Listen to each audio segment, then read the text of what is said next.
बार की बात है। एक घने जंगल में एक बहुत शरारती बंदर रहता था।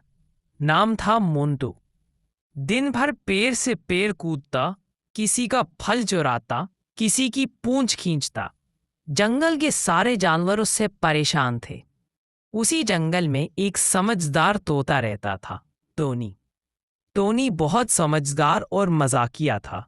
जब भी मोंटू कोई शरारत करता, टोनी हंसकर कहता, मोंटू एक दिन तेरी शरारत तुझ पर ही भारी पड़ेगी। मोंटू हंसकर जवाब देता, अरे पंख वाले दोस्त, मैं जंगल का सबसे तेज और चालाक बंदर हूं। मुझसे कौन मुकाबला करेगा। एक दिन मोंटू ने सोचा, क्यों ना आज सबको खूब परेशान किया जाए। वो सबसे पहले हाथी के सिर पर चढ़ गया और उसके कान में चिल्लाया, जागो राजा जी। हाथी डरकर धड़ाम से गिर पड़ा। फिर वो हिरन की पीठ पर बैठ गया और बोला, दौड़ो स्पीडी हिरन। हिरन इतना डर गया कि सीधे नदी में कूद गया। अब जंगल के सब जानवर गुस्से में आ गए। सबने मिलकर कहा, अब इसे सबक सिखाना ही पड़ेगा। टोनी तोते ने एक योजना बनाई। उसने मोंटू को कहा, मोंटू, सुना है जंगल के राजा शेर ने आज पेड़ों पर लगने वाले जादुई केले, जो उन्हें खा लेगा वह पूरे साल राजा रहेगा। मोंटू की आंखें चमक उठी। सच में? टोनी बोला, हाँ, लेकिन वो केले ऊपर वाले पेड़ पर हैं, जहां सिर्फ बहादुर ही पहुंच सकता है। मोंटू झट से चढ़ गया।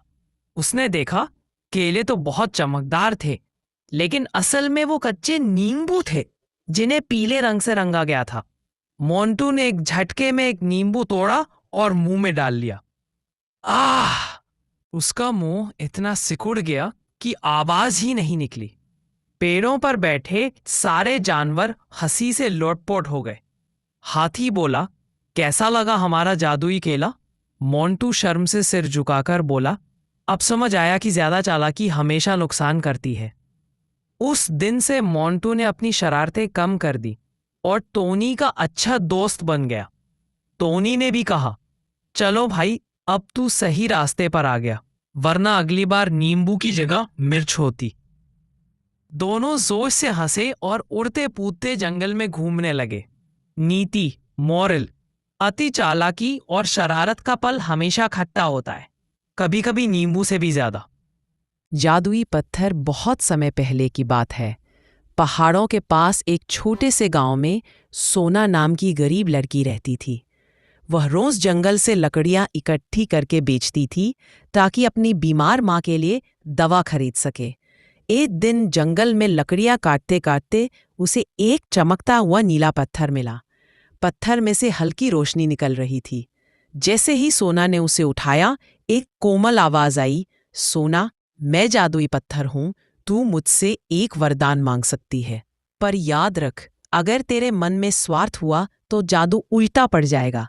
सोना ने बिना सोचे कहा, मुझे अपने लिए कुछ नहीं चाहिए, बस मेरी मां स्वस्थ हो जाए। पत्थर चमक उठा और गायब हो गया।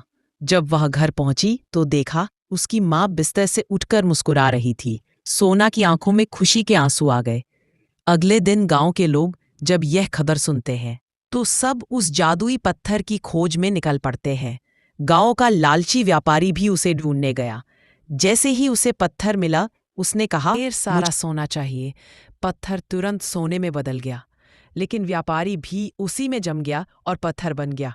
सोना ने सबको समझाया, जादू किसी चीज में नहीं होता, बल्कि अच्छे दिल में होता है। कहानी की सीख, सच्चा जादू दया, सच्चाई और निस्वार्थता में होता है। लालच हमेशा विनाश लाता है।